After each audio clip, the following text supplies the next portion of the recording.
Muy buenas tardes. El día de hoy en Ciudadanos Informados Auditan retomaremos el tema de la subversión ideológica en México, es decir, de esta técnica aplicada por la KGB en tiempos de la Guerra Fría en la mayor parte de los países considerados enemigos occidentales, con motivo de dividir a la sociedad, polarizar opiniones y confrontar a los grupos sociales de la sociedad occidentales.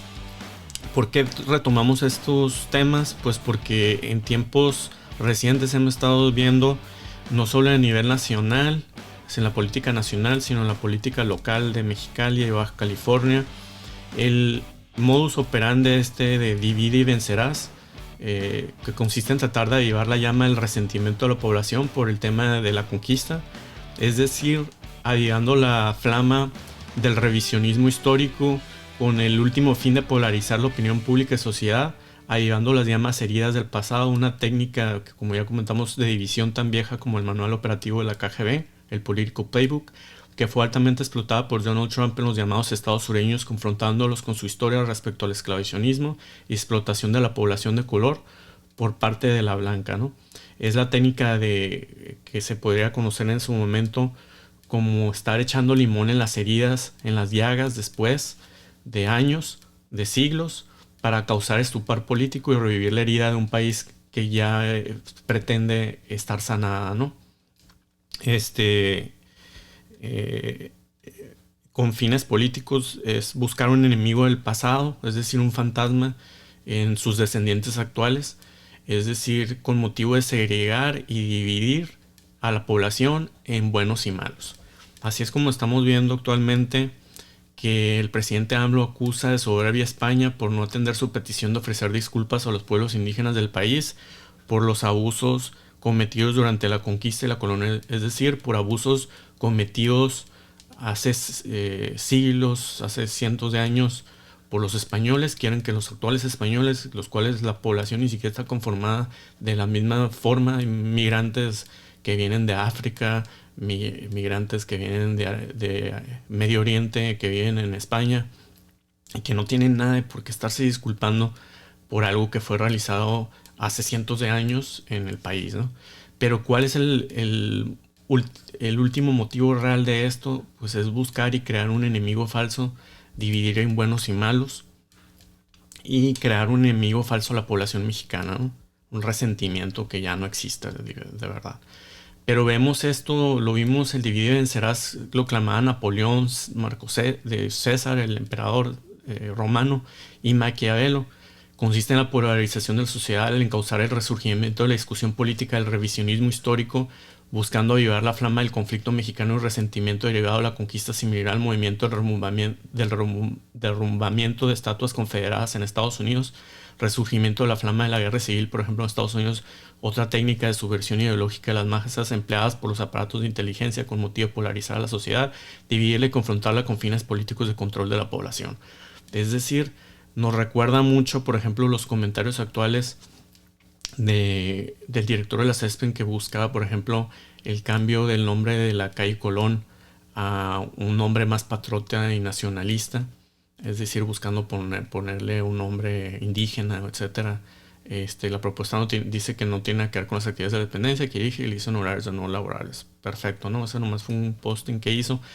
Pero lo que estamos hablando es, esto ya lo vimos en Estados Unidos. Lo vimos en Estados Unidos cuando cayeron las estatuas confederadas en los estados sureños, que hubo una lucha extenuante por parte de grupos activos de la sociedad de Estados Unidos por derrumbar las estatuas de los generales confederados, que tenía algún ímpetu racista el mantenerlas ahí.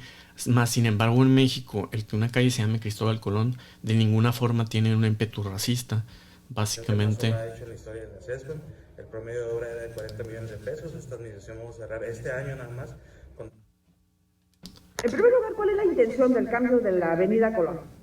Bueno, eso sale por lo que está sucediendo a nivel nacional, que hay una serie de acciones de diferentes gobiernos de la Cuarta Transformación que están buscando reivindicar las luchas de los pueblos indígenas. Entonces, reivindicar las luchas de los pueblos indígenas. Los pueblos indígenas son mexicanos.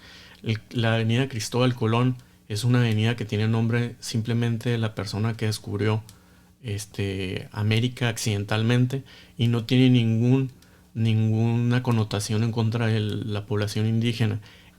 Al llamar lo contrario, pues realmente solo es un revisionismo histórico que busca ser manipulado de forma política con motivo de dividir a la sociedad, de polarizar opiniones en quienes están a favor o en contra, de cambiar los nombres de hombres blancos a hombres indígenas, como si la población estuviera conformada 100% por grupos indígenas. La verdad es que somos mestizos, la verdad es que somos el resultado tanto de los conquistadores como de los conquistados, y por lo tanto hablar de lo contrario simplemente es la utilización política de manipulación de las masas por medio de polarizar, es decir, de tirar limón sobre las llagas con motivo de que la población reaccione, ¿no?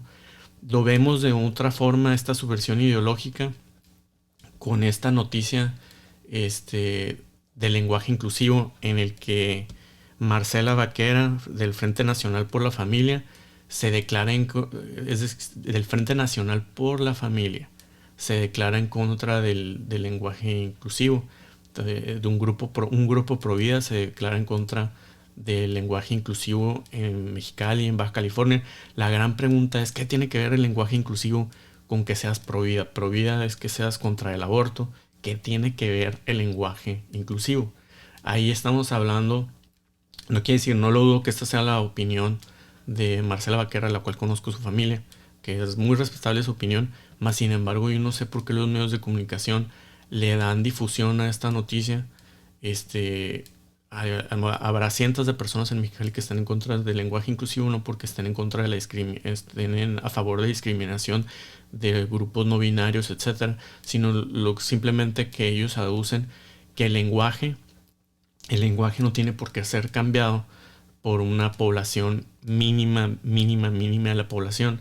Es como si yo quisiera adecuar la población, el lenguaje español, porque hay chinos en Mexicali o porque hay descendientes de ciudadanos americanos en Mexicali que pudieran utilizar palabras mitad español y mitad inglés.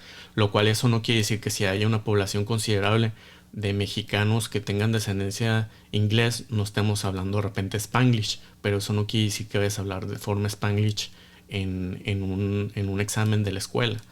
Entonces, puede estar en contra del lenguaje inclusive, perfecto, pero ¿por qué tenemos que estar teniendo esta discusión de que si estás a favor o en contra?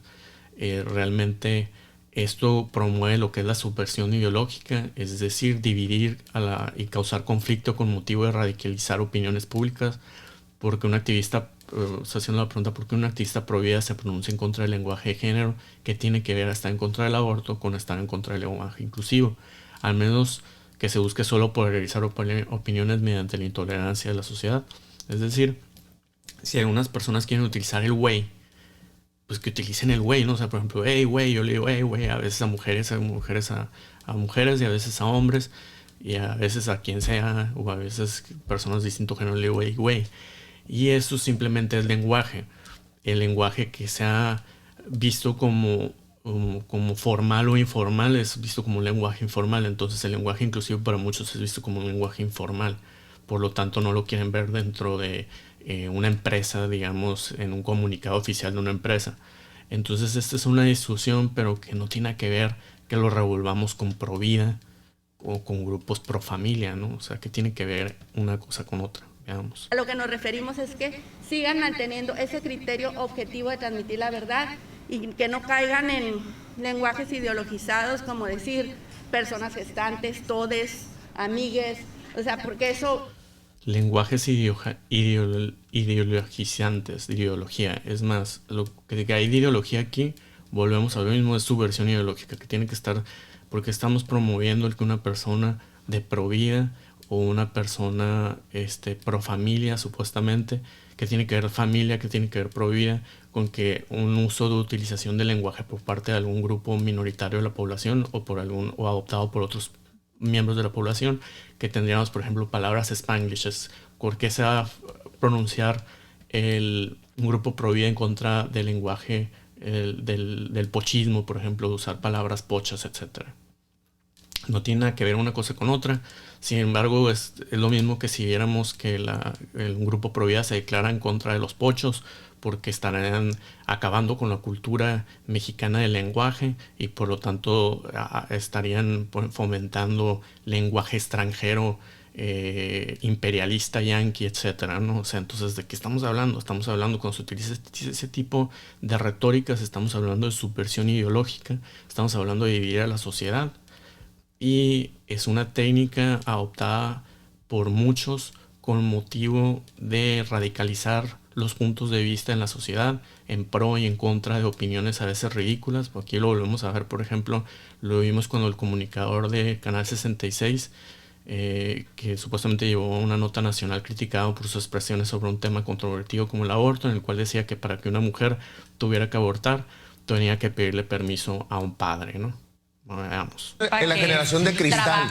No es generación de cristal. Eso claro además sí. Es una falta de respeto. Antes, ¿por qué no era el Vemos más subversión ideológica al tratar de dividir las generaciones X en contra de la llamada generación Millennium de cristal, ¿no? Utilizando el término de cristal, desde luego para polarizar a la sociedad en contra, dividirla, es decir, los que no son de la llamada generación de cristal, decir, sí, son una generación de cristal, y los que son la supuesta llamada generación de cristal, que son los millennials, decir, ¿cómo me pueden estar del aborto antes en nuestros antepasados? Porque no había ese libertinaje en cuestión de hombres irresponsables y mujeres que se dejaban embarazar, porque habemos muchos hombres irresponsables que sí de verdad no deberían de tener hijos. No. Y estoy hablando de los hombres en lo particular. No vamos a generalizar un sexo.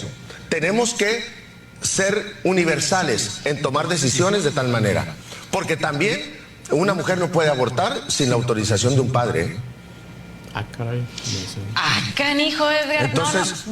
Entonces volvemos a lo mismo, es utilizar la técnica de división y de polarizar a la sociedad por medio de este tipo de comunicaciones, que básicamente consiste en dividir. Ya vimos que aquí el comunicador está utilizando el término de generación de cristal con motivo de ofender a la generación de llamada cristal, los millennials, perdón. Y aquí lo volvemos a ver, lo vemos, por ejemplo, sacerdotes sugieren matar a mujeres que abortan, afirman que no sirven para nada y que están bla, bla, bla, ¿no? Entonces, que no sirven para nada y están huecas. Esa es otra noticia, esta la vemos a nivel nacional, en la que un solo padre de todos los miles que hay en toda Latinoamérica y en todo México, se pronuncia de esta forma en contra. ¿Y qué es lo que hace? La subversión ideológica, polarizar la sociedad ahora en tema religioso, que es lo que hace que los creyentes dejen de ser creyentes o se vean desilusionados de sus líderes parroquiales, en este caso de este padre. Volvemos a lo mismo, es una técnica de subversión ideológica, es decir, de polarizar la sociedad, a ver quiénes se van a pronunciar a favor de este padre, unos grupos radicales, y va a haber grupos también muy radicales que van a decir, no, toda la iglesia es igual, son unos personas que están en contra de las pobres mujeres. Es decir, este padre no representa a la iglesia católica, no representa a la iglesia del Papa Francisco, que habla de tolerancia, que habla de amor.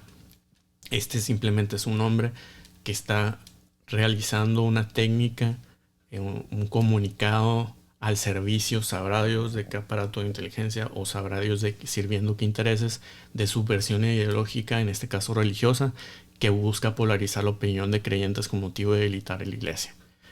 Porque no es otra cosa más que simplemente quien dice que sugiere matar a mujeres, es algo que sugerir matar a mujeres es un comunicado de la iglesia. Eso es de la Santa Inquisición, y desde luego otros grupos polarizantes se comunicarían y dirían, es que esta es la Santa Inquisición de la iglesia, todo siempre así es la iglesia.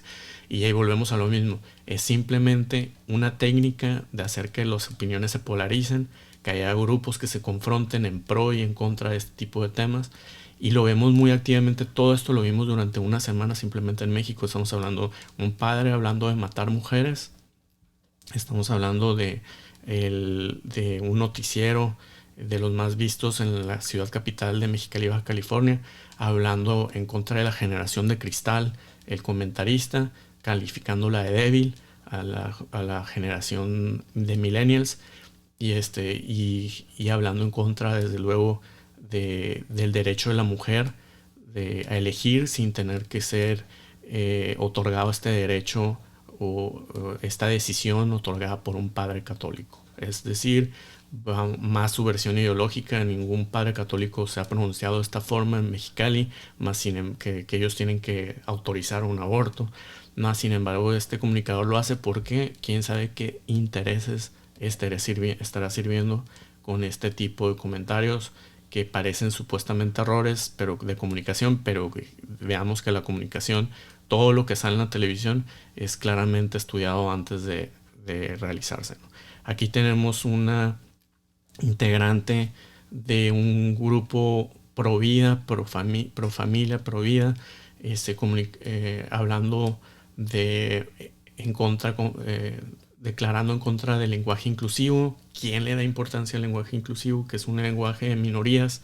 Es como si estuviéramos hablando de los pochos en la televisión pública, que se le diera tiempo aire para que una persona expresara que se encuentra en contra del derecho de los ciudadanos mexicoamericanos de hablar con pochismo. Ese es claramente lo que está sucediendo. Si tuviéramos a alguien hablando de esta forma, lo calificaríamos de ridículo, y porque no sentiríamos amenazado el lenguaje formal, porque algunas personas se comuniquen con palabras pochas, porque yo utilice el término güey para hablar con una mujer o para hablar con un hombre. Es realmente una idea estúpida, mas sin embargo es explotada por medios de comunicación con motivo de promover la subversión ideológica. Es el enfrentamiento entre grupos de la sociedad con motivo de dividirla y de esta forma poder controlarla de una forma más activa, ¿no? Aquí vemos el intento de copia del revisionismo histórico que se estuvo promoviendo durante mucho tiempo por grupos en Estados Unidos, que tiene una lógica en Estados Unidos hacer revisionismo histórico porque hay descendientes de esclavos, más sin embargo pues en México pues no viene el caso.